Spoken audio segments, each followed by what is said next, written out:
శరీరం నారాయణుడు, ఆత్మ శివుడు, శక్తి అమ్మవారు. ఈ ముగ్గురు కలిపి నివసించేది మన దేహం.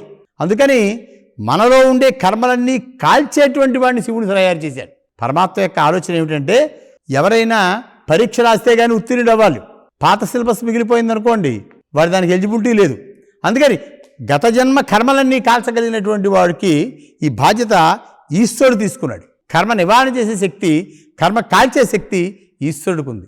అందుకే మానవ శరీరంలో ఇంకా ఏమన్నా కర్మలు మిగిలిపోయేమో అని దేహమంతా కాలిపోయినా మానవుల్లో కాలనం అంటూ ఉంటే ఏమిటంటే ఎముకలే.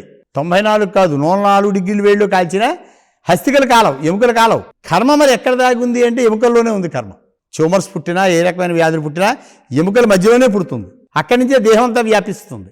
72,000 నరాలు, 92 కోట్ల రోమాలు, కర్మేంద్రియాలు, జ్ఞానేంద్రియాలు, పుపరశలు, ధమనులు, అష్టాచక్ర నవద్వారా, దీంతో ఏర్పడినటువంటి మానవ కళేవరం. దీనికి శక్తి అమ్మవారే.